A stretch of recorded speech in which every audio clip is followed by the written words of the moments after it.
meaningful connections, to inspire growth, to cultivate curiosity, and to enhance community. And we always feel like partnering with the League of Women Voters for these forums is a great way to do all of those things.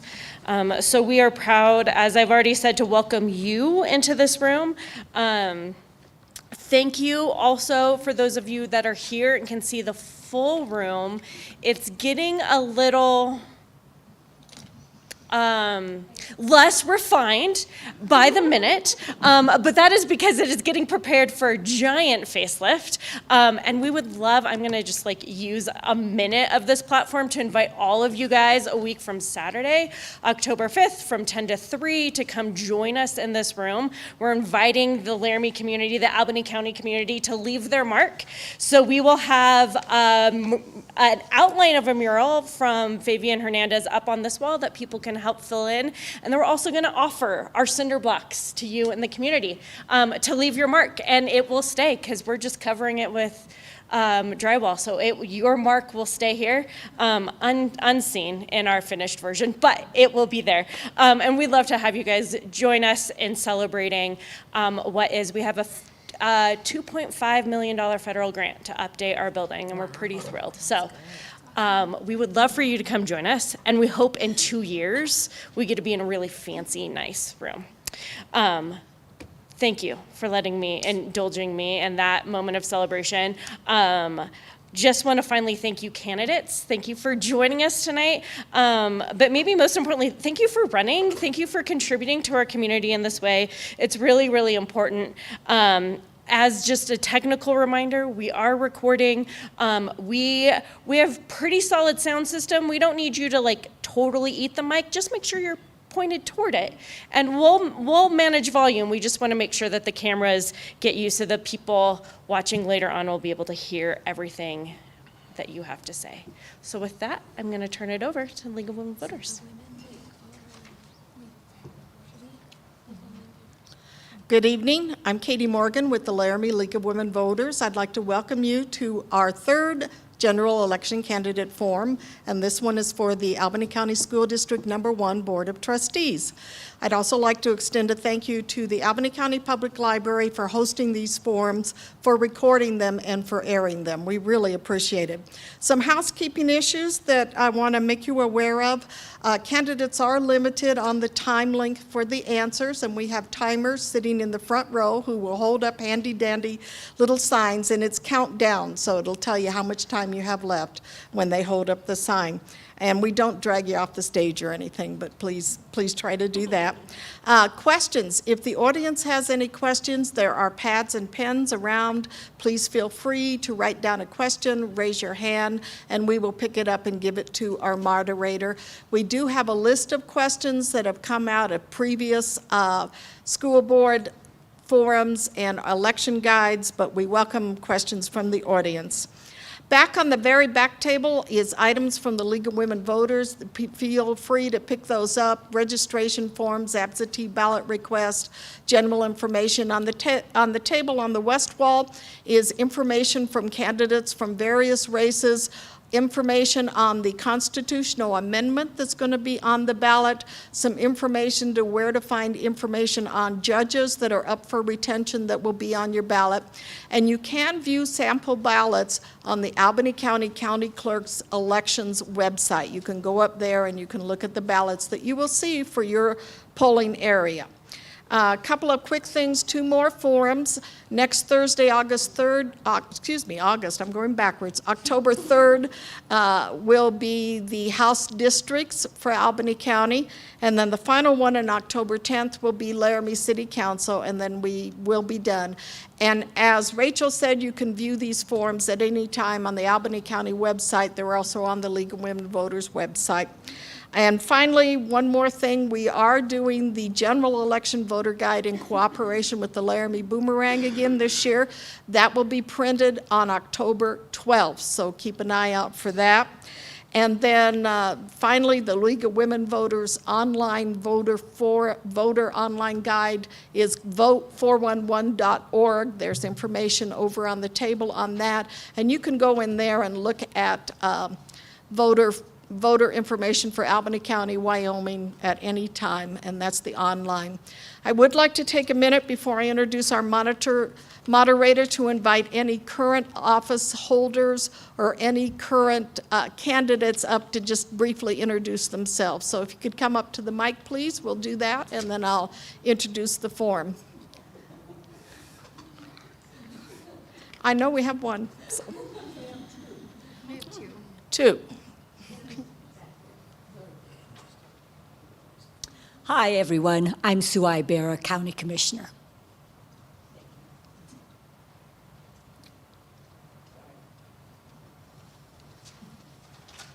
Good evening. I'm Janice Marshall, a school board member, and I'm very thankful that I'm not up here tonight.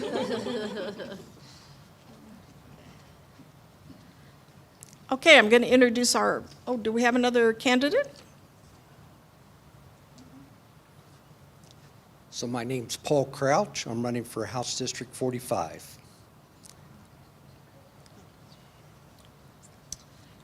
Okay, now is that everybody?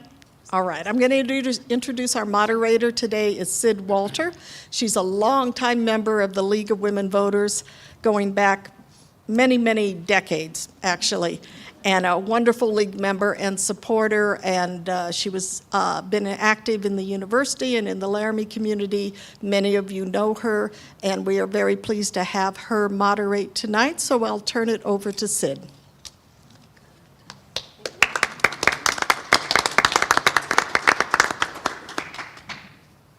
Hi, all. As been said, there's a lot of stuff going on tonight. People just had to kind of pick and choose. I appreciate those who picked and chose this one because I think the school board is very important. So we already are getting questions. We have 4 to start with. This is a toughie. In Albany County, the starting salary. Sid, did you mention that they have 90 seconds? Oh, I can. You have 90 seconds to respond, each of you, and we'll just go down the row and we'll rotate, okay? Thanks, Jamie. Anything else? Okay. In Albany County, the starting salary for a teacher is $47,500. A teacher earns $65,000 after 21 years with a bachelor's degree. Last year, the board approved hiring a new college graduate as the communications director for $65,000 starting salary. How do you justify that, or how would the district justify that, since it's been damaging to the morale of teachers and it disrespects them? And Kim, we'll start with you, and you're lucky because you're on the board and you get to, yeah. Well, thank you so much for hosting this event.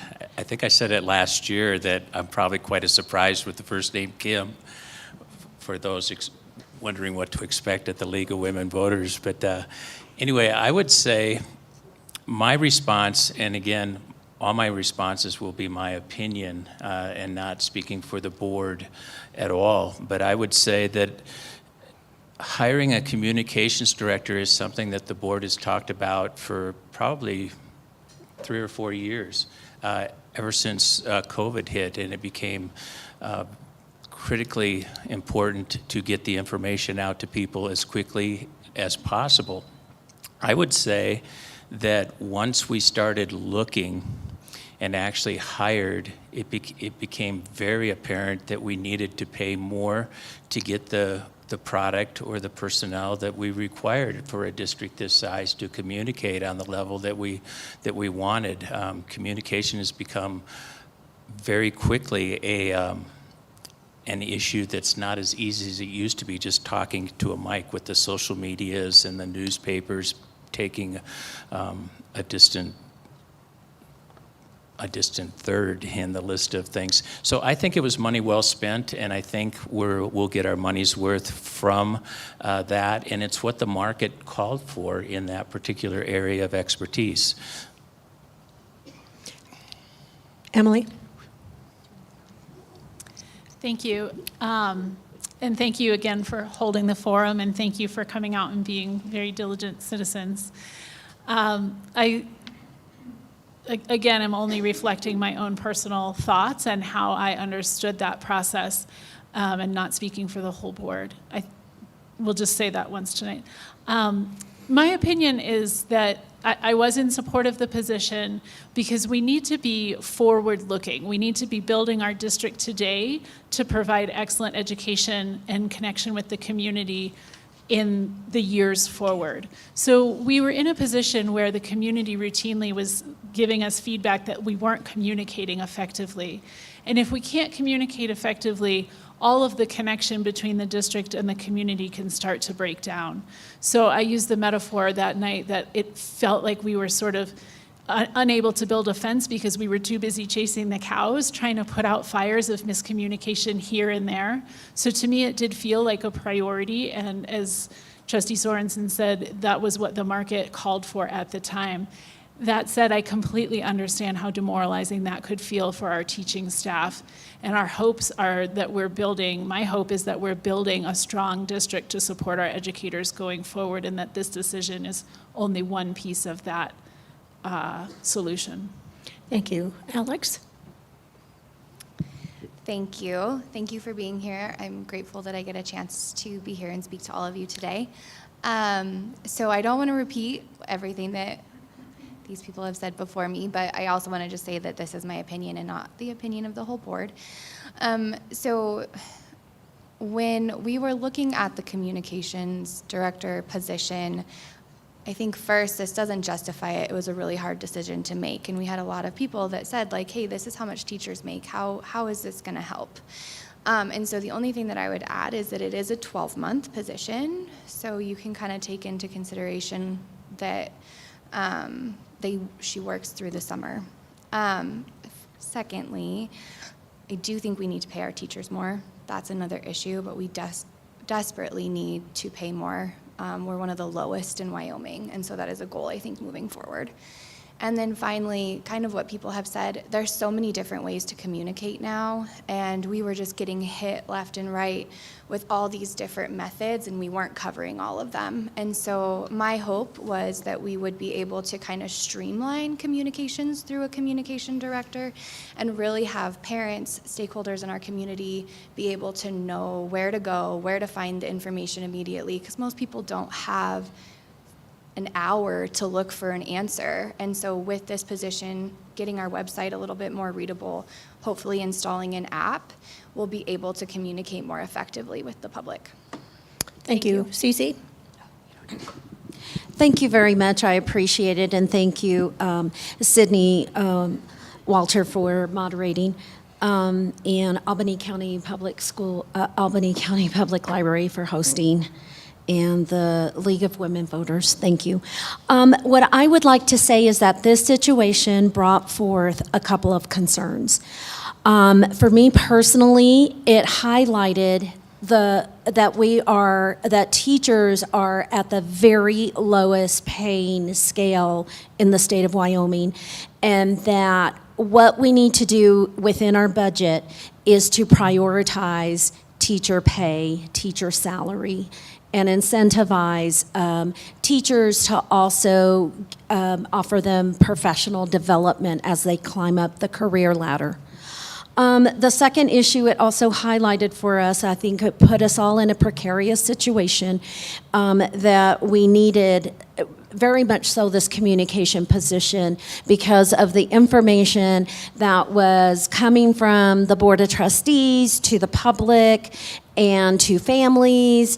It was a disconnect. So this position was a priority to help us all streamline information that put us all on the same page. So while I was a little reticent about voting for it, I also saw the priority that the school district really needed to have this position. But the priority in the coming year is to prioritize teacher salary pay. Thanks. Sylvia? Sorry. Well, thank you all for coming. It's great to see so many friends and familiar faces here. And thank you for hosting and all the things everyone else said.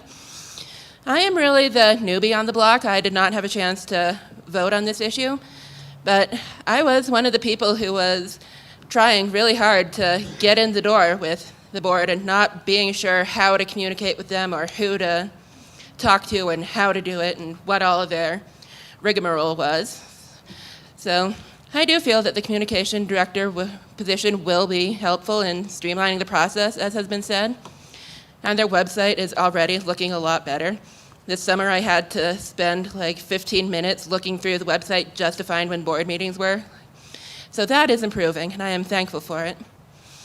And as for the other question, I do strongly support prioritizing paying our teachers more. They put so much work into our community and so much work into our children, going above and beyond what is legally required of them, and they really deserve to be recognized and acknowledged for what they do, as well as paid accordingly. Thank you. Okay, now that I jumped ahead and started off with a question, we're going to go backwards, and people can introduce themselves and tell the audience what you are running for and if you're currently a board member. And so, Sylvia, we'll start with you. 1 minute on this? 1 minute would be fine. Thanks. Well, I am Sylvia Fonfara, and as I said, it's great to see all of you. The main thing that got me interested in running for the board was seeing the communication breakdown. Like I noticed with the Vital Spring Creek consolidation and the madness going on with the lab school, there were questions consistently not being answered or being answered partially, not getting the same answers from different people. It was frustrating and demoralizing, and our district needs better. And I was also born and raised in Laramie and went through our school system, so I bring perspective to the table that nobody else, to my knowledge, has as an alumna.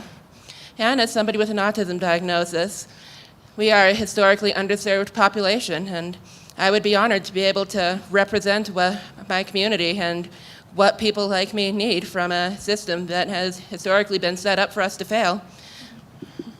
Thanks. Cece? Thank you very much. Hello, everyone. I'm Dr. Cecilia Aragon. I am a university professor. Currently, I also serve on Albany County School District 1, and I am running in Area A. I would very much appreciate your vote. I have lived in Laramie for 20 years, and I want to publicly say thank you, Ollie Walter, who's in the audience here, because he is officially the person who hired me almost 20 years ago. And I love the community of Laramie, Wyoming. I've raised a family. My daughter has gone to school at Linford Elementary, Montessori School, Indian Paintbrush, and of course UW Lab School, and now she's a senior at Laramie High School. And I would like to be reelected for the school board, and I want to say that I definitely would like to represent the Latino population, but also just the population overall in the Laramie community. Thank you. Alex? Thank you. Yeah, so my name is Alex Moon Krassin. I am currently on the board. I've been on the board for 2 years, so I'm relatively new. But I'm learning a lot, and I've really appreciated, and I'm extremely grateful for the opportunity to serve our community. I got on the board because I'm a mom, first and foremost, and I think that the public education system is one of the most important systems that we have in place in our country.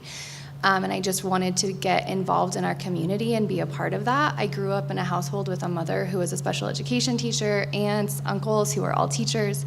I saw what they did day to day, and I just really respected the profession. Not a teacher myself, I'm a mental health counselor. So that was the other thing that brought me, is I just felt like I had a voice around some really serious issues at the time. And I feel like it has helped me being on the board, being able to kind of advocate for compassion, empathy, listening to people, being flexible, because I think at the end of the day, when we serve our community, those are the things that are the most important piece. Thanks. Emily? Hi, thank you. I am Emily Siegel Stanton, and I'm finishing my first 4-year term on the board and running for another term. Being on the board, I didn't really know what it would yield, but I wanted to run because in 2020, during all of the upheaval of the COVID times, I just felt strongly that all of us were going to need to participate to make a community that we all wanted to live in. And since then, I've just discovered how rewarding the role is. It's actually really quite a lot of fun. I really enjoy the collegiality of the board. I enjoy supporting our superintendent and cabinet.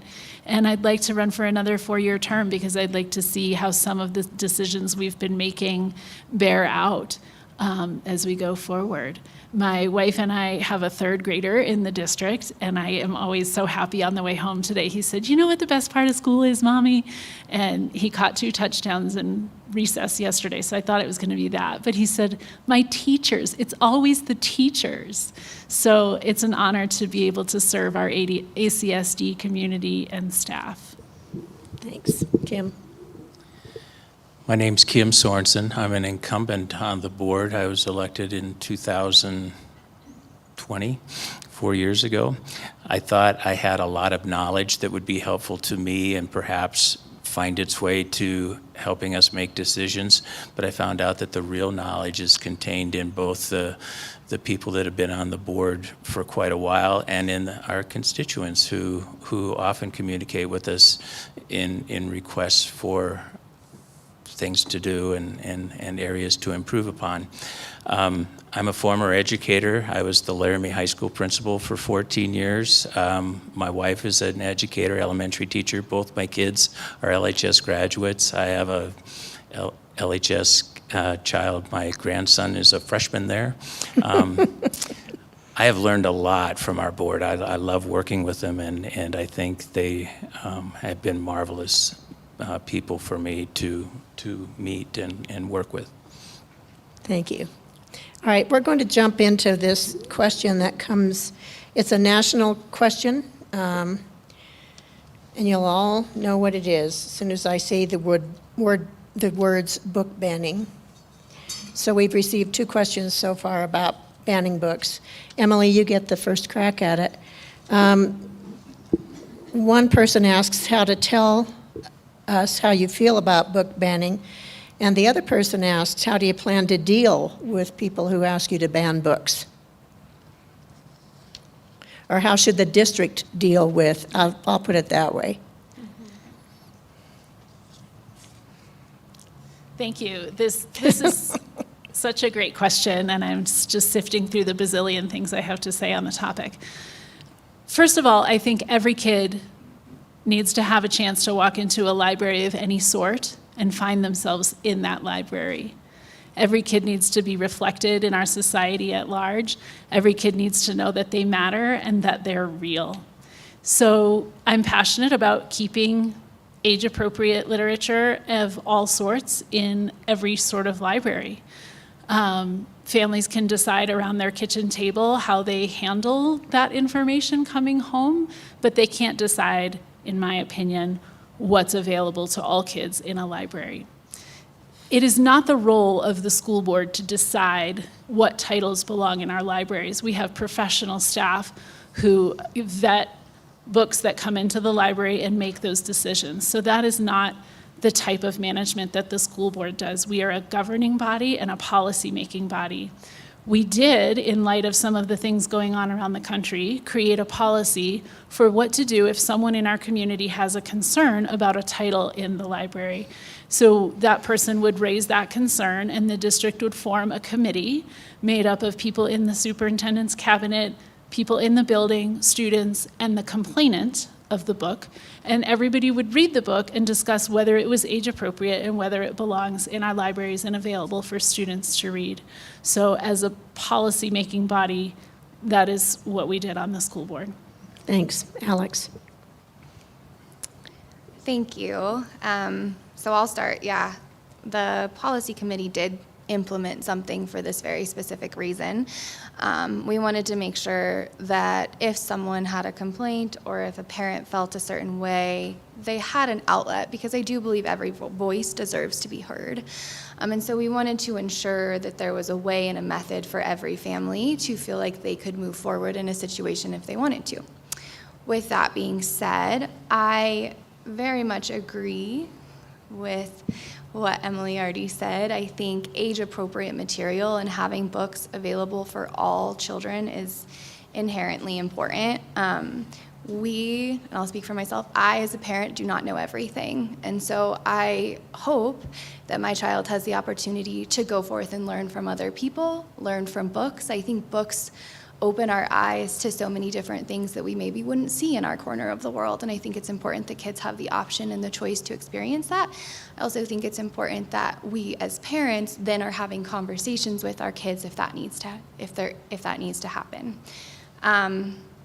And then finally, I think the only thing that I would add is that I do think the policy that we have is pretty well-rounded, but people are welcome to look at it and always provide us feedback. I'm on the policy committee. I always welcome feedback. Thank you. Thanks. Cece? Thank you very much. And that's a very wonderful question, and I want to start off with a personal story. I come from a family of 10 kids. And you can imagine growing up in the 1970s with 10 children in my family, resources were very limited. And we didn't often get a chance to go to the library. But when we did go to the library, it was a place of magic. It was a place of knowledge. It was a place of happiness. And I strongly believe that every child in the school district needs access to knowledge, because knowledge is power, and power can be transformative. It can advance a child's life. It makes a difference in a child's life like it did mine. I am in favor of literacy. It is very important for us to have a very literate community. Books, novels, all of that opens up a whole new world. Sylvia? Well, my mother, Jane, and godmother, Melissa, they were both librarians, so I was raised in that culture of experienced people who went to college and gained an education to bring the types of books that are age-appropriate and are relevant to a diverse community, to that community. They raised me to believe that having access to an open library that does represent you, that does have a variety of information on a world of topics, that is something magical to be embraced.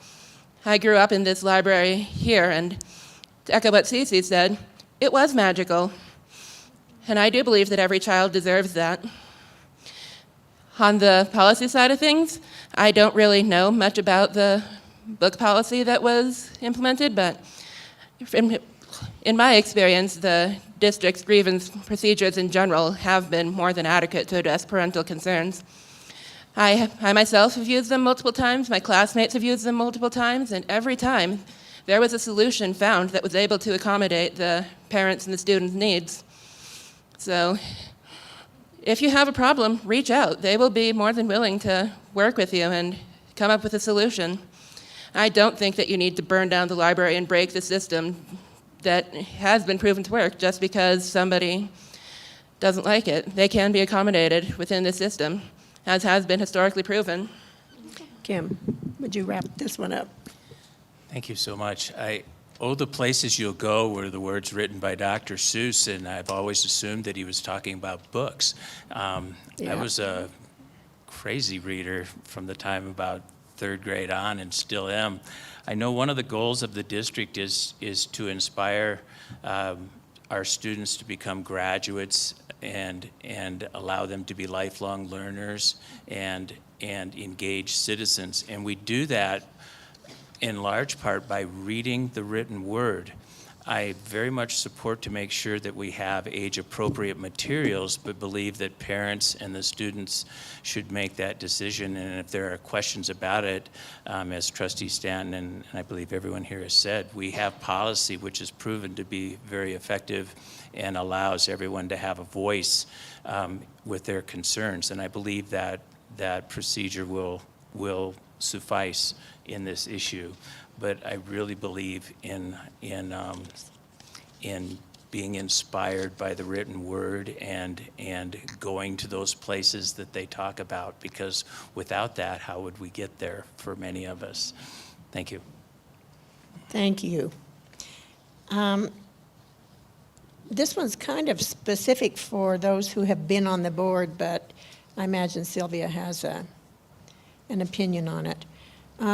What do you see as the future of the lab school, and why the district and UW failed to reach an agreement on the lab school? And Alex, you get to start. Thank you. Yeah, so we are right in the middle of this, so it's a really great question. Okay. I think I fully support the lab school. The mission to have like fully engaged student learning opportunities, outdoor education, all of those things are really important. And I think we could implement some of those things within every school.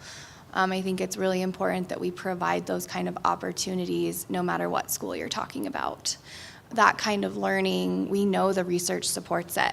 And so from what I've heard from parents, I've been door knocking, they do feel like those things are happening in some of their schools. I had a parent today tell me that their teacher took their child to Labonte Park, and they spent the whole entire period doing a science experiment at Labonte Park, and that was at Slade. And so I think if we can encourage more of those things in all of our schools, that is top priority. Like I said, I support the lab school. I think having something on campus has a lot of really great opportunities for our whole community.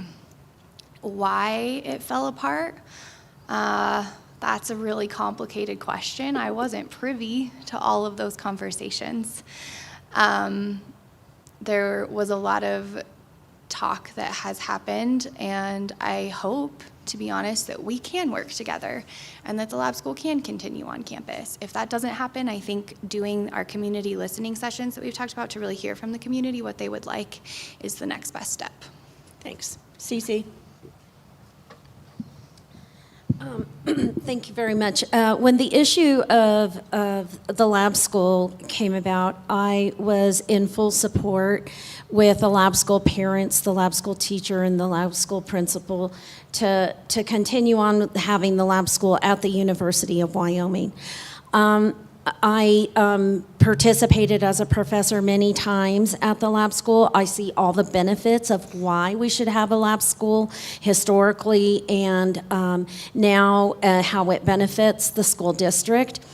And I also have my daughter who grew up at the lab school, and see that as a university professor and as a parent that it is a big recruitment plus for professors that are coming from out of state to look at the lab school and say that we have a preparatory school at the university is a deciding factor for most professors that come and visit.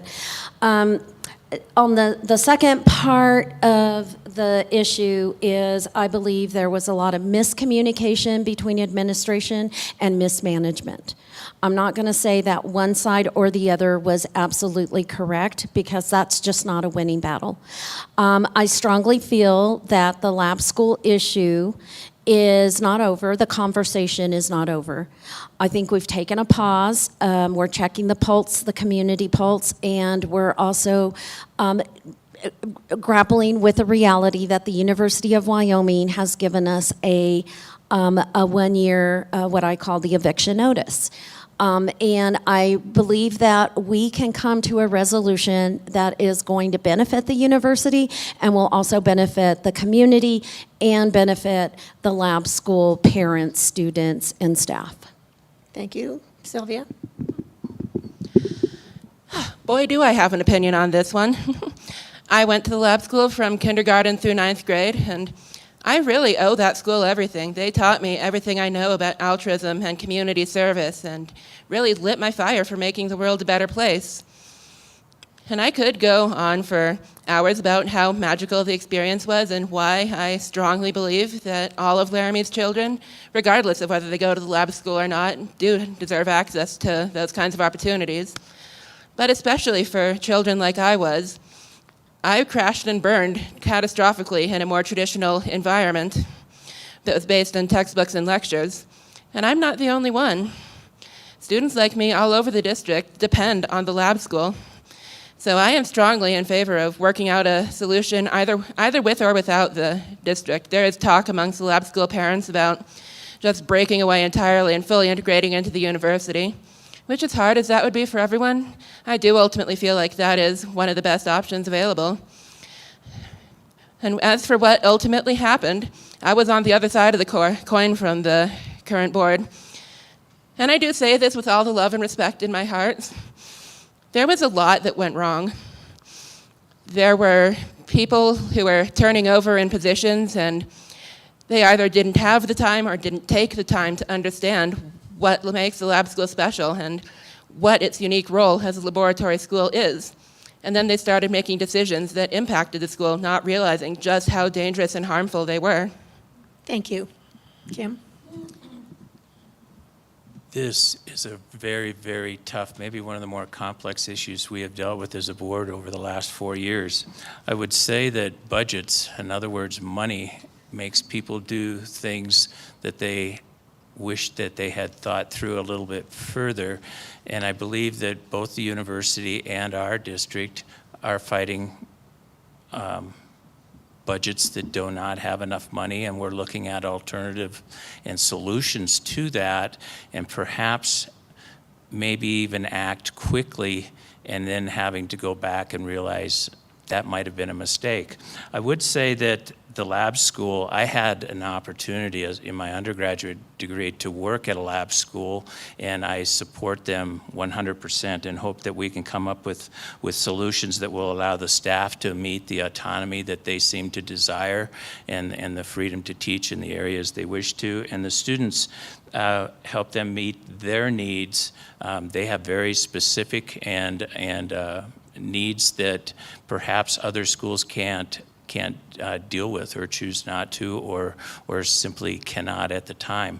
But I think they serve a purpose, and I think we would be very negligent if we were to just let the lab school go without a huge fight. I very much support the lab school, and I'm sorry that it's come to this, and I wish we had had opportunities to solve this before it happened. Thank you. Thanks. Emily? I also echo the sentiments that this is such a complex issue. It's hard to know exactly what the breakdown was. I agree that looking back, some of the communication could have been improved. We did tour the lab school at the end of last year, and we're asking questions about what is the value of being on campus, and really wanted the lab school community to tell us what that offered for them. And we came away from that tour really understanding a lot more about, though there were challenges with the site on campus, we really came away understanding also the benefits that were offered. We can't know everything about the way the UW Board of Trustees decided this, because they decided during conversations in executive session, so it was private from the public. So that leads me to believe there may have been factors that weren't appropriate to share with the public. I hope that's the case, but there was not a series of community conversations. It was not shared with us that they were thinking that this would be the end of that partnership. We were all surprised by that.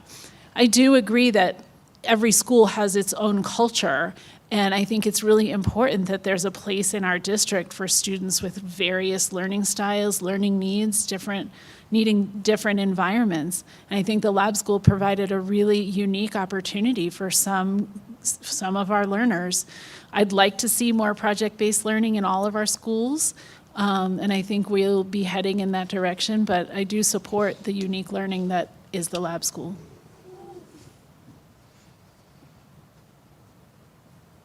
Okay, thank you. Let's get to some court cases. We'll have one locally and one far away. Not real far away, but, and those of you who've been around know what this refers to. What is your view on Grace Smith versus Albany County School District, now an appellate court case earlier this week? And Cece, you get the first one, don't you? Or do you? Okay, then Sylvia, you get the first one. Okay, so I just learned about this court case this morning, so I haven't really had much of a chance to form an opinion on the case itself, but watching back, it does break my heart that the communication was so less than ideal, that a student getting arrested to make a point had to be the outcome. I don't know what could have been done differently, but I just do think that whoever needed to do better by Grace to make sure her families and her needs were addressed and met in a situation that this district had, in a manner similar to what this district has done before, because I know they have a decent track record of resolving parental complaints, so that they couldn't live up to it this time. That's sad, and I hope we can do better in the future. Kim? I will be the first sitting board member, I guess, to say it then, is that I don't believe it would be appropriate for me to comment at all on pending litigation that we're in at this time. Okay. And I apologize. No, that's good. Emily? Agreed. It's not appropriate to comment on pending litigation. I will say that it is the prerogative and duty of the school board to set policy to keep our learning environments productive. So that is our prerogative, and it is our responsibility. It is also citizens' prerogatives to commit an act of civil disobedience. It's our prerogative to tie ourselves to a tree when the bulldozers are coming and do an act of civil disobedience, break a law to make a point, break a rule to make a point. That is everybody's prerogative. When we do decide to take an act of civil disobedience, for example, chain ourselves to a tree, we also need to accept the consequences of that decision. When we say, I'm aware of the rule, I'm not going to follow it, that makes a powerful point.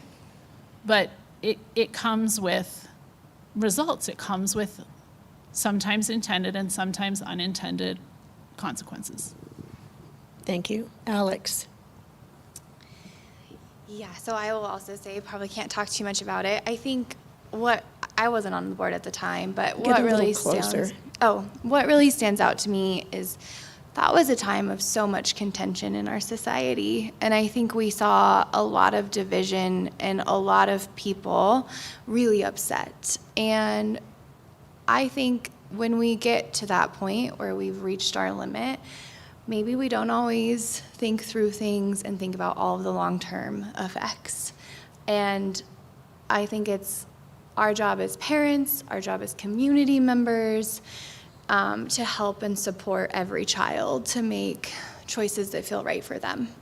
And so we are where we are, and I think I can't judge the choice that was made, and I'm not the parent, and I'm a community member who saw what has happened, and I think at the end of the day, the only piece that's unfortunate is a student got left behind. Cece? Thank you very much. Unfortunately, I was not a board member at the time that this case was opened, and I will quote former trustees, we are not at privilege to discuss this at great length. It is many times gone into executive session, so I can't express an opinion on that. However, what I do want to say is that oftentimes as a board member, we are faced with issues of student rights versus parent rights and versus the implementation and policy of school district. And being on the school board and as a trustee, we have to make these judicious decisions. We have to have our facts in order. We have to see both sides of the story. And ultimately, we have to protect the right of the student, and we have to create an environment where the student is going to learn and to thrive in that environment. I support very much the decision made on Albany County School District, and I'm sure that in the coming years we'll face more difficult and challenging situations. and I am honored to be on a board trustee with board members Thank that you. are logical and can work together in collaboration with these difficult decisions. Thank you. We'll do another question before we get to the next court case we'll discuss. What will you do as a board member to encourage learning, knowledge, and skill retention in students as opposed to training to ace tests? Kim, it's yours. It's really unfortunate how tests have been made to be this thing that we're all aiming at and shooting for. Unfortunately, the general public sees tests as just that because that's how it's reported. The most important learning that is taking place is happening in the classroom at the discretion of the teacher who knows which skills to add to a child and how each student prefers to be learning and what it is that they need to learn. I think that whenever we are accused of teaching to a test, that is in fact not probably happening, but society demands some kind of report telling them how we're doing against the school district down the street or the grade levels that have come and gone. And that, I think, is unfortunate because it's not exactly what schools are all about. We want to make critical thinkers. We want to have them enjoy. A lot of people forget that the part of school that goes beyond the learning and sports is how to interact with others. And, we don't have tests to do that. We are a body that supports our professionals, and we listen to our constituents, and I think we need to be very careful about how we present our test scores. Thank you. They are not everything that we do. Emily? I think it's very real that our principals and our educators feel pressure to deliver on the YTOP testing, and I think that's unfortunate because sometimes that can create a stress and a pressure in the classroom that doesn't allow as much movement with the pace of the class as ideal. But I think our educators are really committed to identifying the learning needs of each student. And in fact, in our strategic vision that we are in the process of finalizing, one of our goals is to really foster learner-centered education in each of our classrooms. And I just had the opportunity to sit in with the 9th and 10th grade math teaching staff as they looked at the new state standards coming down for math. And they were asking, how do we want to do this course progression? And they really looked at things logically and said, will this keep us on pace with YTOP testing? Maybe, maybe not. Will it be a course progression that will allow all of our students to see the material in a progression that we think is logical for them? Will it allow our ELL students and our 504 students to have multiple chances at this material? Will it move in a progression that helps our 9th graders be ready for 10th grade, our 10th graders be ready for 11th grade? So I think our district is asking some really important questions about being a learner-centered school district, and thinking not only about YTOP scores, but also about ACT scores and access to the Hathaway. Alex? Thank you. And please get it close enough. Okay. Thank you. I think our teachers are in a really hard position here because they're having to teach standards, they're having to teach to tests. And I believe that all of our teachers really want to be creative and flexible in the classroom at the same time and have project learning and have kids really enjoy their time. And so I think when it comes to what I as a board member can do, when I was on the curriculum and learning committee, I had a chance to sit down and see what does it look like when we're deciding on new curriculum? I watched the social studies teachers from the middle school and the high school go through that. And I think I saw that our teachers are really skilled at finding the balance that they unfortunately have to find. And I heard them talking about how this meets the standards in the YTOP testing, but also how they can implement creativity and how they can implement some really fun learning opportunities for students at the same time. And so I think as a board member, the best thing that I can do is listen to the experts, listen to our really highly trained staff on what they need from us so that they can then implement what they need to make our students as well-rounded and critical thinkers as they possibly can. Thank you. Thanks, Cece. Thank you. First of all, I strongly believe in supporting YTOP testing and also supporting opportunities for students to engage in preparatory learning for the ACT and the SAT scores, because that does determine for Wyoming residents and graduates of Wyoming's high schools, that does determine how much monies that they will receive in the Hathaway.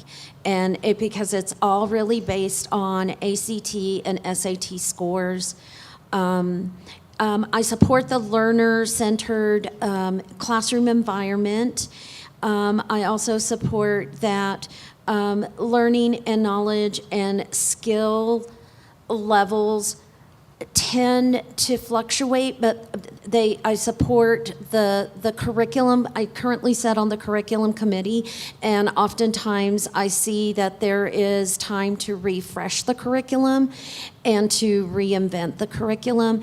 And I see it from a numbers perspective, how that's important, where do we need to assess, and where do we need to reinvent knowledge and create a new space for knowledge to be in the classroom. And this is an ongoing cycle that we continually Thank you. Go about, is learning, knowledge, and skill retention. Sylvia?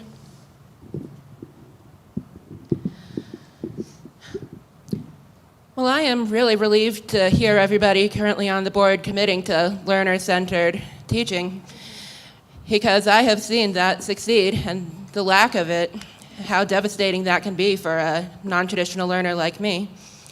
If I am elected to the board, I will bring my experience as a non-traditional learner and somebody with a neurodivergent diagnosis. I can't speak for everybody in that community, obviously, but I can say what worked for me, what worked for what didn't work for me, and then give a little bit of insight into how our brains may or may not work and what may or may not work for us. Thank you. Yes. Okay. So now you'll look for Matthew, holding up the little signs and telling you how much time you have, and please stop when it says stop. Okay. We're going to go to Oklahoma. Oklahoma has passed a law requiring that the Bible, the Holy Bible, should be taught in public schools. What are your thoughts on this? And Emily, you get the first crack at it. So many thoughts. I believe in the separation of church and state. I believe in our classrooms being a place for all faiths and all identities. I'm also a person who's fascinated by world religions, so I did have a thought when I saw some of that. I was like, well, let's teach the Quran, and let's read the teachings of the Buddha, and let's look at Hinduism, and let's bring it all in and start to have some active discussions about world religions. We're never too young to be curious about the questions of mysticism in our world, but that's fun to think about in fantasy. It's not really practical. I believe in the separation of church and state, and I believe that every student, no matter their religious or spiritual or cultural background, should feel like there's a home in the classroom and not be marginalized for their beliefs because one is being elevated and dominant above the others. Thank you. Alex? Thank you. I also believe in the separation of church and state. I think we are a community of all different kinds of people. And when you highlight or make one type of person feel like they have more power, I think it eliminates room for people to grow and truly learn if they don't feel welcome. And so at the end of the day, I would disagree with it. And I think we really have to make sure that our public education systems are welcoming for all, because if you don't feel welcome, you're probably not learning. And to be a community of well-educated people who are critical thinkers, who can make informed choices, we need to make sure that our classrooms are a place of welcome, safety, and engagement so everyone can learn. Cece?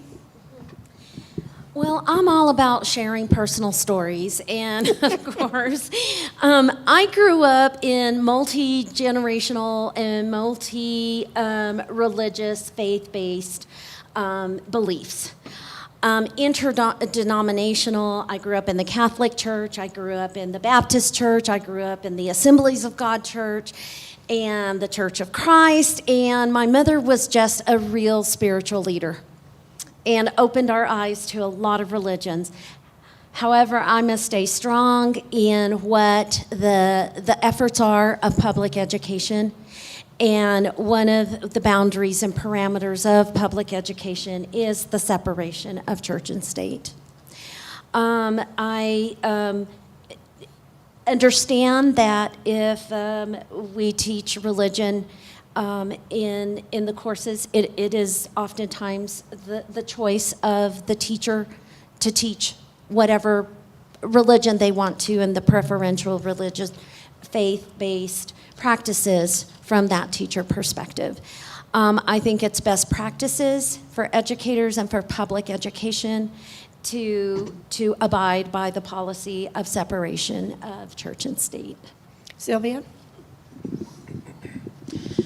Well, I also agree with separation of church and state, in part because I think that government pushing one religion on students against the will of their parents, that takes away that parent's First Amendment rights to determine what faith they raise their child in. And I have heard great things about the Christian Academy in Laramie. If you want your child to have a good, solid, faith-based Christian education, I will fight for your right to send your child there. But other people's religion, it just doesn't have a place in public schools, because public schools are for everyone, regardless of what they believe and who they are. One of my main things is every child should have a school that meets their needs, and no child should go home crying because their needs are not being met. And constantly having a religion pushed on you that is fundamentally at odds with your own, that is not safe, that is not comfortable. You cannot learn in that environment. And as public schools are supposed to be about creating a good learning environment for everyone, separation of church and state, it's important. Kim?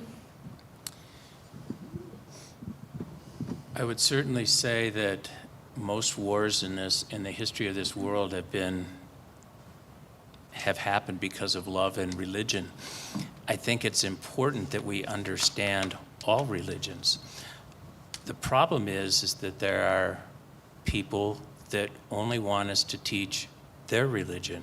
And going back to a former question, in that it's important that while we may be studying more than one religion, please don't tell us which religion to study or which religion to put above all else. I think it's important, if we're to have well-rounded students, that they have a working knowledge of as many religions as they could, an unbiased view of them, and why that particular religion made the particular state or country or people that they did.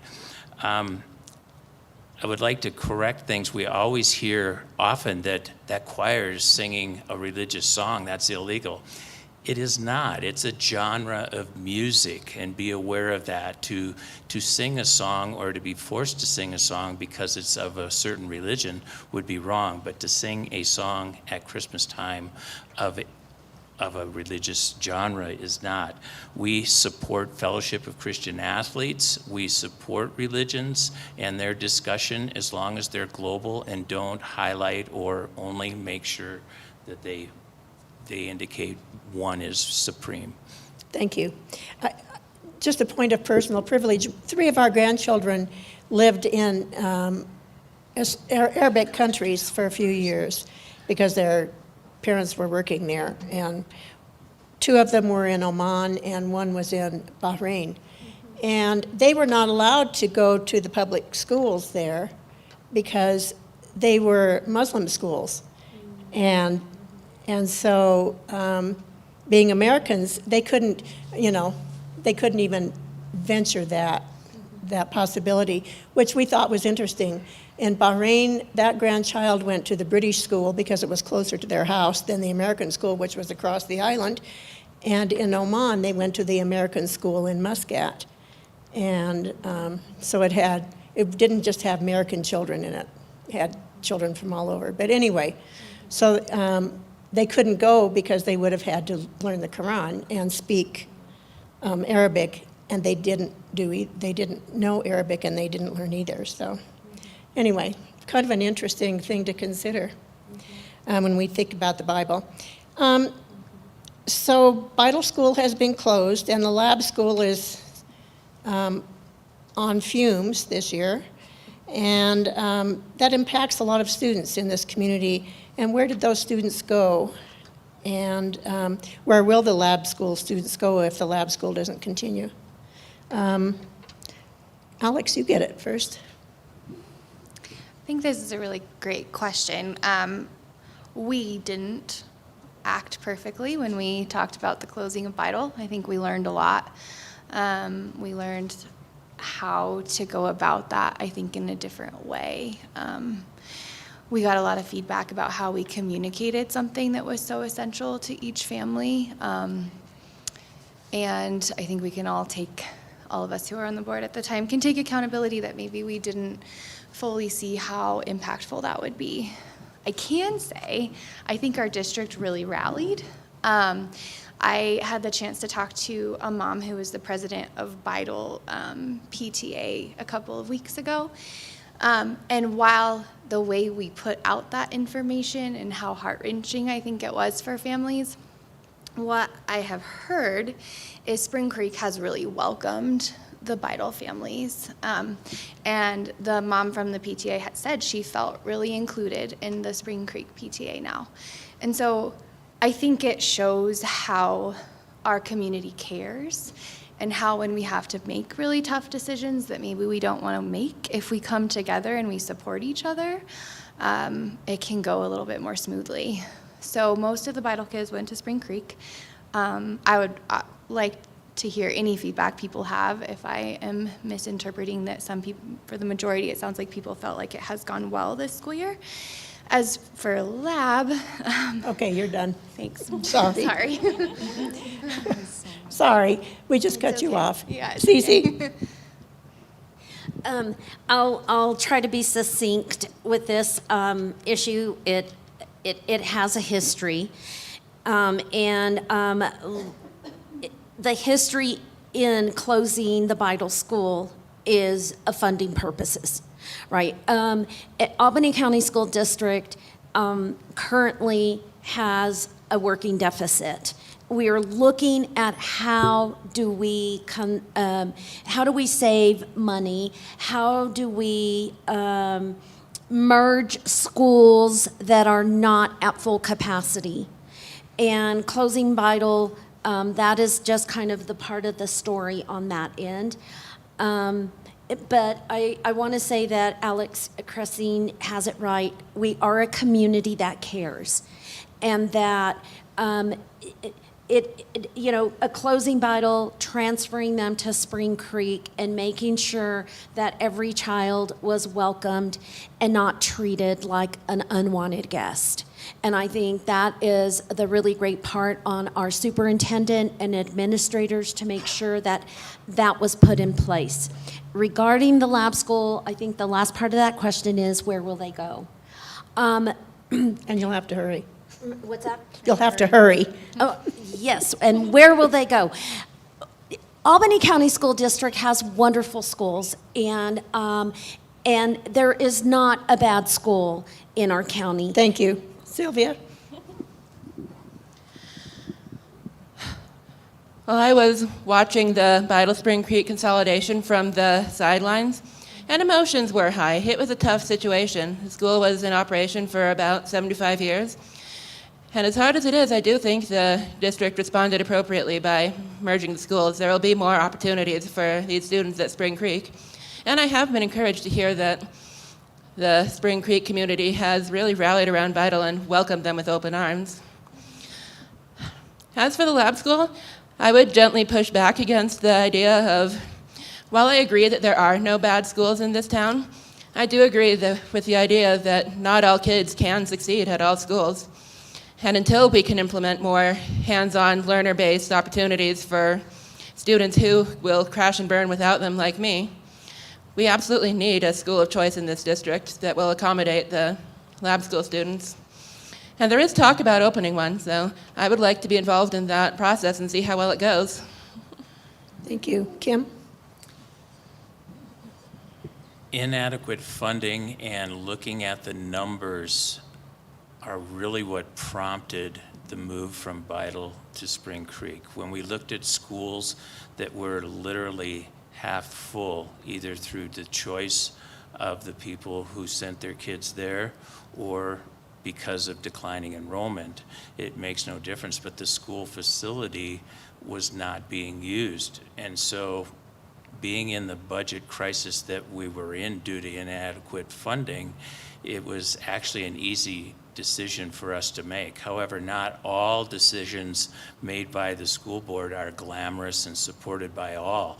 We are very fortunate for the caliber of instructors, teachers, and administrators that we had at Spring Creek who opened the Vital, who opened up for the Vital students in ways that we probably could only hope for, let alone imagine being reality. It's worked out very well. We hope to keep the lab school in the lab school setting. That would be our primary goal. If that is something that's not our call to make, which it apparently is not, then we will look at putting them in the schools that best meet their needs, which have adequate space and offer that to the parents. That's the best that we can do with that situation. Thank you. Emily? I'm going to try to start with the lab school. My sincere hope is that we can proceed with these listening sessions and find out what the lab school community needs at this time and see how we can meet that need across the district. Unsure, we don't know. We're at the beginning of a process. We're not mid-process. We're not at the end of the process. We are unsure how that looks. We hope to discover that together with the community at the lab school and at large. Backtracking a little bit with the Vital Spring Creek consolidation, just to talk a little bit about the lack of funding, our funding is based on the number of students in the school district, our average daily membership of students.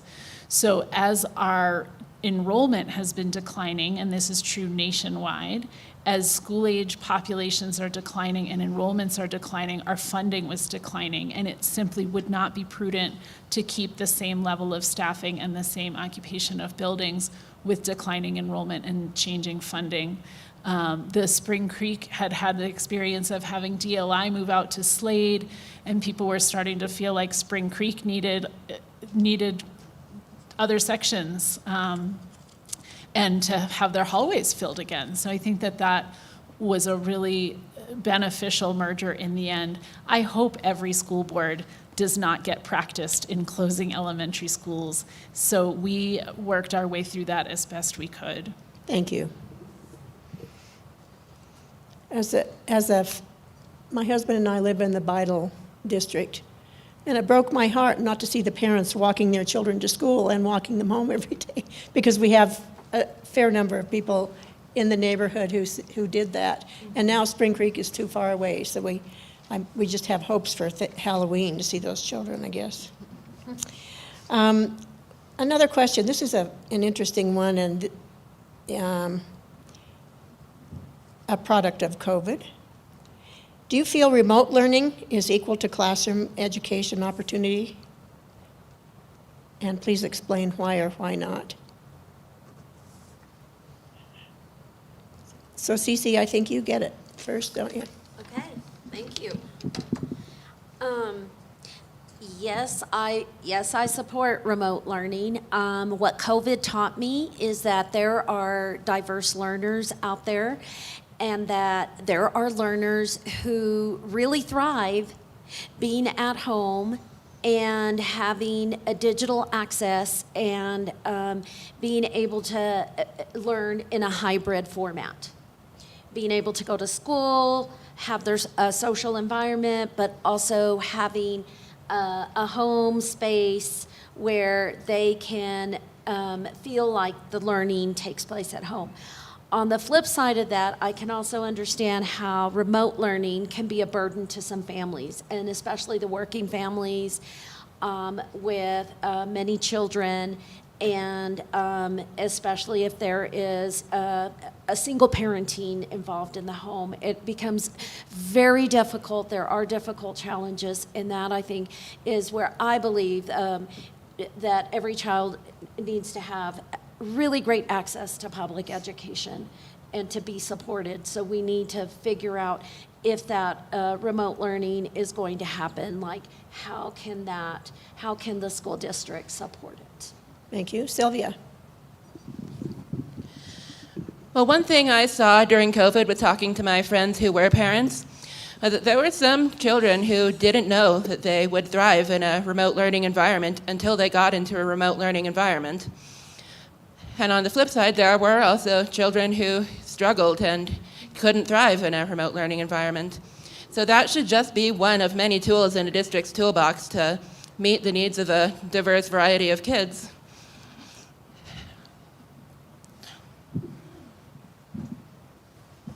Okay, Kim?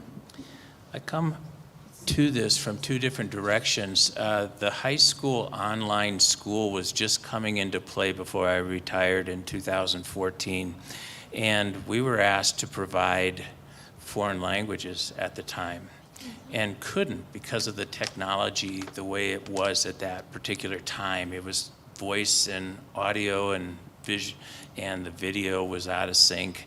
But boy, during COVID, if you've had an opportunity to use the technology supplied by Zoom and other countries, they closed the gap pretty quickly. So with that said, I think remote learning has possibilities now more than ever before.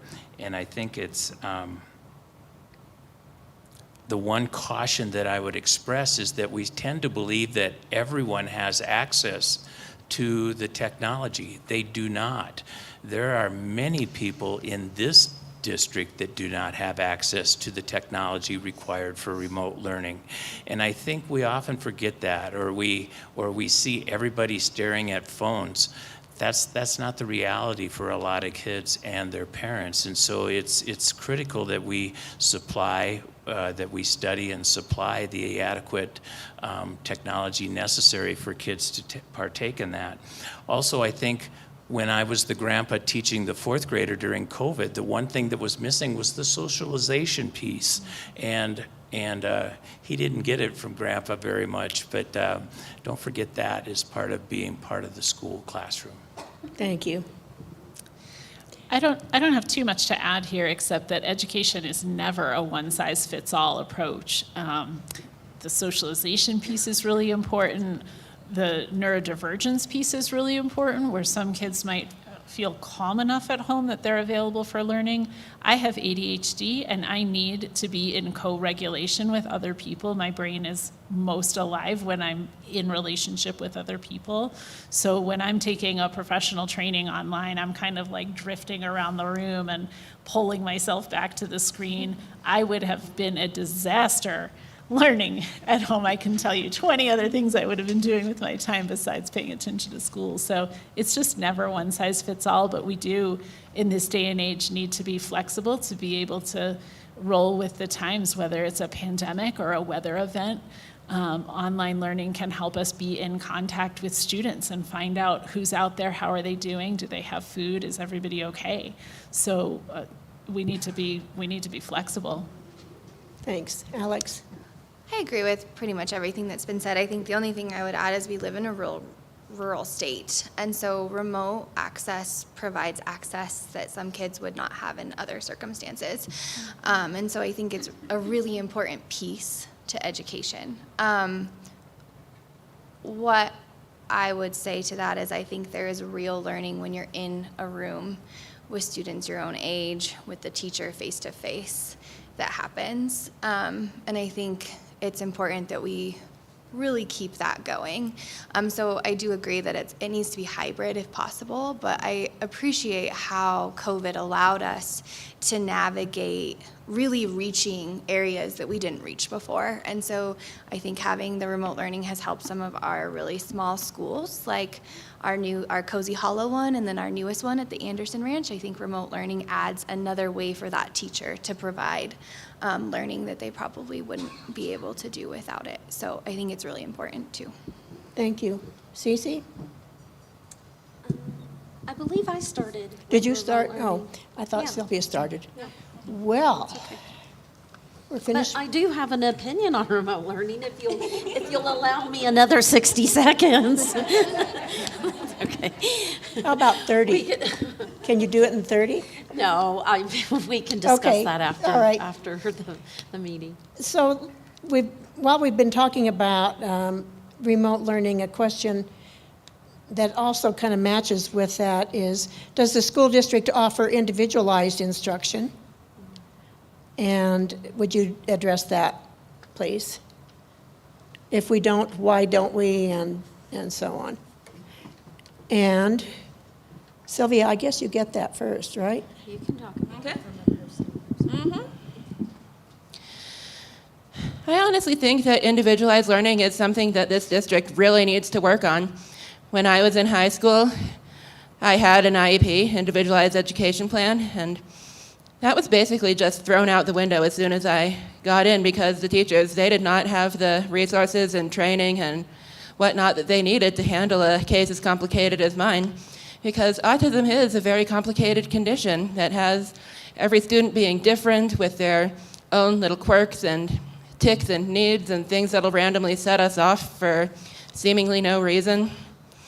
It does require a lot of work on the school district's part to understand what people like me need. So I would like to see the district make more of a priority on, if not providing individualized learning for everyone, which that would be cost prohibitive, I would think, but just training teachers to recognize that students are different and provide. Okay. That's fine, Sylvia, thank you. I'd like a redo of this one of these minutes when I'm feeling a bit better. Okay. Kim? Whether a student is on 504 or an IEP, we have often found that the teacher will often respond that I do that for everyone, or you actually hope that they will respond that way because we're putting more and more kids in classrooms. It becomes more and more difficult to have the definition of the word where everybody's taught individually. However, you only need to go into many of our teachers' classrooms to find out that they have their finger on the pulse of their kids, and they are teaching to individuals, and they're doing an amazing job of it. And it takes a teacher who is very well versed in their craft and knows their kids extremely well to be able to do that. I personally have witnessed and loved what we call the looping system, where a teacher may have kids for 2 years as they go through several grade levels. However, while for every kid that works miracles for, because we didn't place the kids in that particular classroom because of that looping environment, it may not work for others. That might not be the teacher for them. And thus the issue. I wish we could provide adequate one-on-one instruction for every single kid, and that it would be the goal of ours and every school district in the world, perhaps, to be able to do that.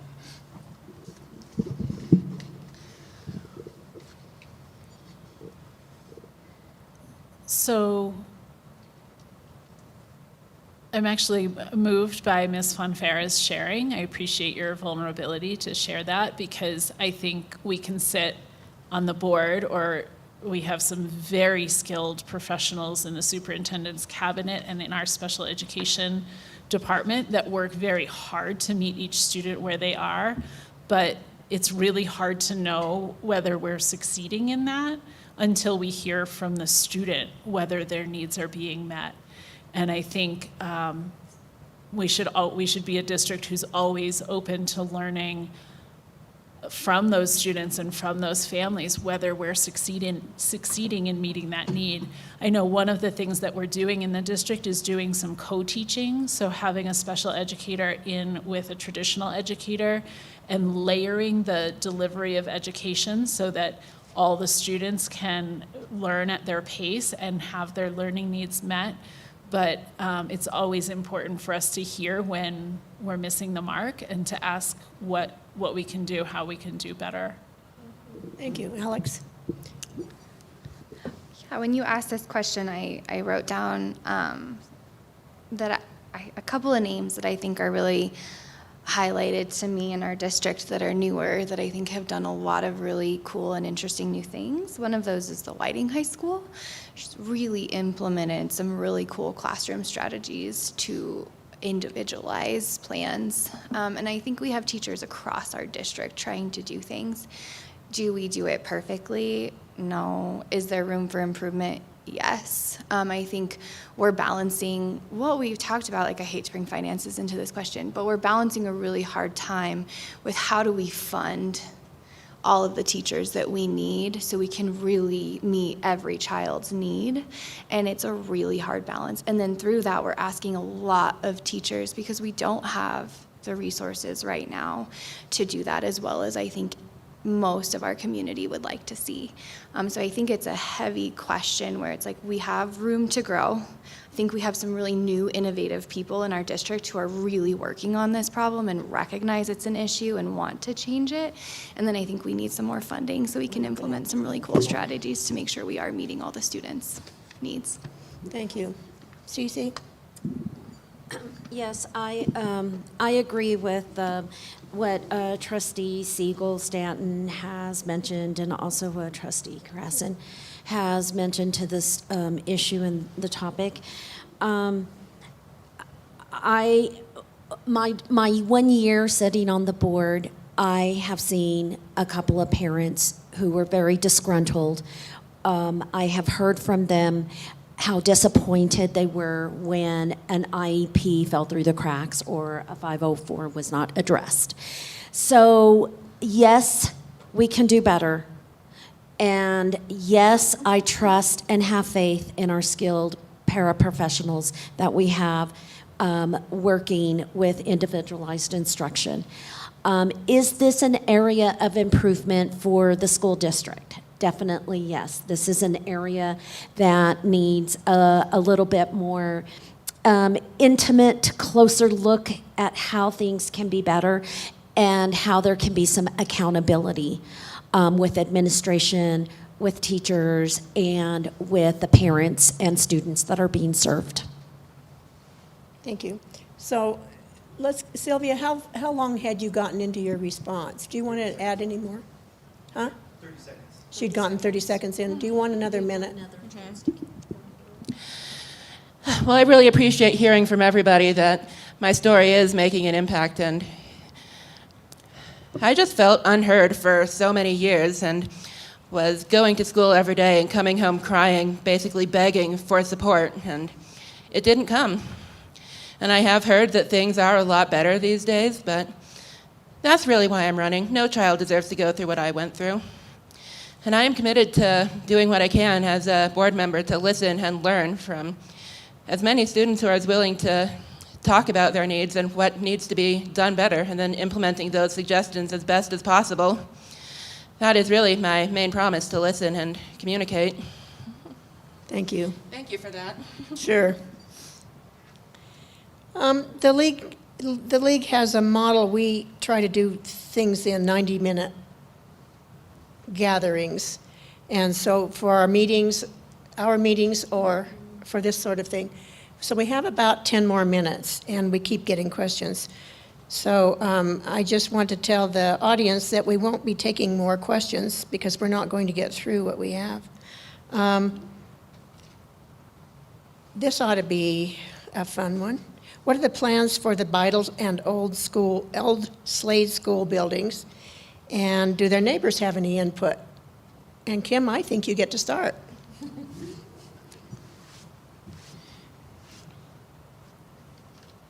I can only speak for the old Slade building at this time because I'm not aware of what our plans are to be for the Beidel yet. We have not discussed that, but the Slade building, a lot of people, here's just a short little lesson on the facilities that we have. We don't own all of our buildings, all of our buses, all of our vehicles. The state does. So we have to actually ask them for permission. And so Slade, the old Slade building, will actually go up for sale. The debate has been, do we sell it as is? Do we tear down the building? So on and so forth. Tearing down the building was thousands, hundreds of thousands of dollars. We don't get reimbursed for that. It would come out of our pocket, or it would have come out of what we made on the building. With that expense, we wouldn't have made anything on the building. I think Beidel it'll probably be delayed a little bit to make sure of what needs to happen as far as moving kids and people around. That does not mean that that's an automatic place for lab school. In fact, I even hate to say that because it'll mean that somebody said lab school's going to Beidel. I did not say that. But I think we would be remiss in making a decision too quickly on what to do with the Beidel facility. The Slade building will be sold. Thank you. Emily, can you add? Just to add to that a little bit, I wish that there were more opportunities for the community and the neighborhoods to have input, but as Trustee Sorenson accurately stated, a lot of these decisions are controlled by Cheyenne, by the School Facilities Division. There was some talk about whether we could try to work with the city so that as we sell that property, it could be turned into affordable housing. On my mind, particularly for our employees who need affordable housing, as we're seeing the housing market in Laramie be influenced by a number of factors other than county salaries. But the fact is we just have very little control over those things, so it would be a falsehood to have a community listening session because there's just not that much control we have over those decisions. Thank you. Alex? Yeah, I don't have much to add. We don't really have control over what's happening. We as a district need money. If we could, I think we would be actively doing something to try to create affordable housing, make a way so that we could take some of these buildings and get some more funding so we could do some cool and innovative things for our students. But we are just sitting and waiting until someone tells us what we can do. And yeah, I do think we need more of a chance to listen to the community. And I think we did have a couple people come in when we talked about Slade, and there was some worry about like what happens if they demolish the building, how's that going to affect my home, things like that. And so we are taking those thoughts into considerations, and obviously we want to hear what people's concerns or ideas are so that when we are presented with our options, we can try to take into account what most of the community would like as well. Thank you. Cece? Yes. And if you don't have anything to add, you don't have to. Okay. Okay. Yeah, exactly. There's not very much that I have to add to the discussion here that all the other trustees have already informed you on. But I will say this is a very current issue and a very current topic for the school board. Yes, we did pump the brakes on what was going to happen with a Beidel school because there may be some options. And we're still trying to hear from the UW Lab School community on, and I would just say we really want to encourage discourse with the community and what we do with some of these state facilities. Thank you. Sylvia? Yeah, I really don't have anything to say to that. Those decisions were really made before my time with being involved with the board, so I got nothing. Okay. Thank you. This is a good question, so let's do this, and then after you respond to this question, we'll do 1 minute wrap-up for each of you, okay? All right. Emily, you get to start with this. Let's discuss briefly school vouchers. Should Freedom in America include tax revenue directly following student choice in venues for their education? And that's a school vouchers question. No. Okay. I'll elaborate just a little bit.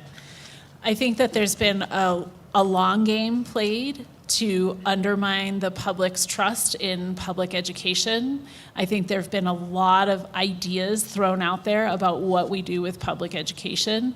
The one thing we haven't tried is really resourcing our public schools, really valuing our teachers and our school buildings and our school communities, and putting our money where our mouth is and really resourcing our public schools so that they can perform and meet the needs of students. So it's very easy to undercut something financially and then look at it and say it's failing, and I think that that's what's happening. And I do not support draining more public funding to provide vouchers and create independent schools. I think investing in our public schools is the best way to invest in our communities and our future as a community and a nation. Thank you. Alex? I agree with everything Emily just said. Our public school systems can't handle any more financial takeaways. We just can't. We're trying to meet the new needs of the students that we have. I think we have great teachers. I think we have wonderful communities who care. And our public schools are one of the things that really allow our families in the United States to have two working parents who can fully provide. And if we take away our public school systems, I think we're going to see a really big hit to our middle class. And so that's like big picture why it's not a good idea. And then just like in our area, we are struggling as is, and we need more funding so we can make sure that our students, our teachers, our whole community is seeing the benefit and the true, I think, integrity that our public education system is. Thank you. Cece? I am not in support of school vouchers.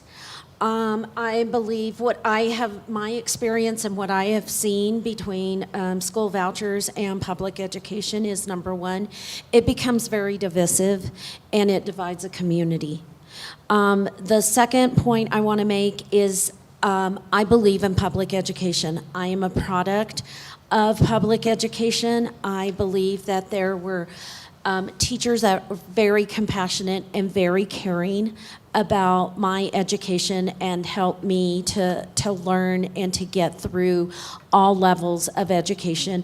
And I truly rest my knowledge and my compassion in investing in public education, because that's an investment in our community and our children.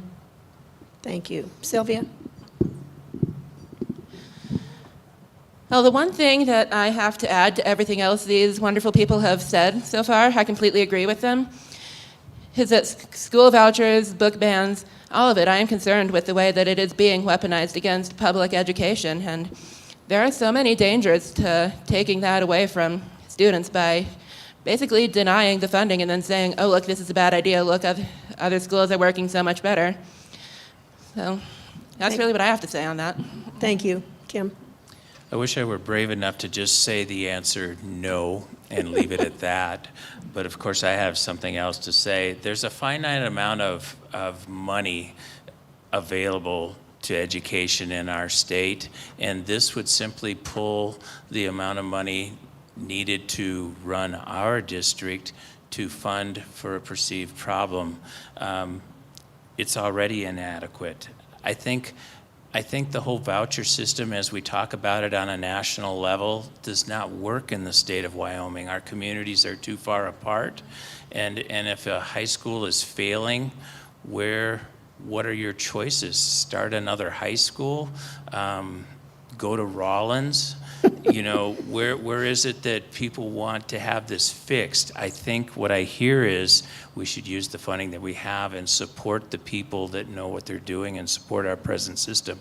It's working Thank you. fairly well. Thank you. Okay, so let's do a 1-minute wrap-up, and Kim, we'll go ahead and start with you again. So for 1 minute, you can do some final comments if you'd like, or not. It has been my privilege to work with some of the finest people I have ever met. They're smart, they understand the system, and every discussion that I've ever had with any of them individually or collectively has been about what's best for kids. It's been quite the learning experience for me, who spent 40 years in the education system and at times probably thought I knew quite a bit about it. I've learned a lot from being on the board, and I think that experience is almost more valuable than all that I brought with me. I would love to have a second term, as Trustee Stanton said earlier, to follow through with the things that we've started and to see the benefits of those actions. Thank you. Thank you so much. I love that there were more questions than we had time for. People who get excited about public education are really fun. And I just couldn't be, I was going to say, I couldn't be more proud of our district. When I talk to people who live in other places around the country, we are so lucky. All of our schools are truly excellent. Is there always room for improvement? Yes. If we sat on our laurels, would we be doing a good job? No. We should always be looking at ways to improve, unmet needs, how do we grow? But we have a very talented, wonderful staff in our district, and I just am very happy to serve in this role. So I ask for your vote for another term. Alex? I've really enjoyed sitting on the board for 2 years. I feel like I have just gotten the tip of the iceberg with all the information that you have to learn. And I want to keep learning. I think we're doing some really cool things. We're actively working on getting student voice involved. I want to be there to continue that goal, getting teacher raises, across the board raises for all of our staff at the schools. I think it's absolutely necessary and is something that I would like to see through. And so I've enjoyed sitting on our policy committee. I've learned so much about how curriculum is managed, how truly amazing all of our teachers are, and I've really appreciated this opportunity. I know when my daughter starts school, she's going to go to a great one, and so I am really just looking forward to all of those experiences, and if you would vote for me, I would really appreciate it. Thank you. Cece? Thank you very much. In addition to working with such talented and gifted trustee board members, it has been a privilege to sit on the board for a year. I felt like I came in with a cold splash, learning the language, learning the policy procedure, Robert's Rules of Order, and all of the other things that my fellow colleagues and trustees kind of threw me into the cold splash pool. I strongly believe in public education. I believe in the teachers, that they have a great impact on student lives. I believe that we hire highly certified educators and highly certified professionals in the school district. Is there room for improvement? Absolutely. I want to work on the improvement aspects. If I'm elected, I will bring forth clarity and transparency in administration and accountability. Thanks. Sylvia? Well, first of all, I want to thank you all for putting up with me not being at my best tonight. And then also just a thank you to the current board for being so open to the experience of random community members just showing up out of nowhere, basically hijacking the show. So thank you for that. And if I am elected to join the board, in addition to what I've already done, I hope to continue bringing insight and helping out with the communication and providing, oh, not again. providing information as to what students in Laramie need and what students in the neurodivergent community like me need. Because as I said, we are historically underserved, and with the increase in autism and other diagnoses skyrocketing these days, I do have the feeling that we can go back to the great district we once were for neurodivergent students. And I want to help be a part of that, so thank you for trusting me. Thank you. And thank all of you. To the audience, you can probably chat if you want to stay around a few minutes. We don't have to fold up or put away the chairs tonight because there's activity coming up in the library in this space. So we can just close up shop and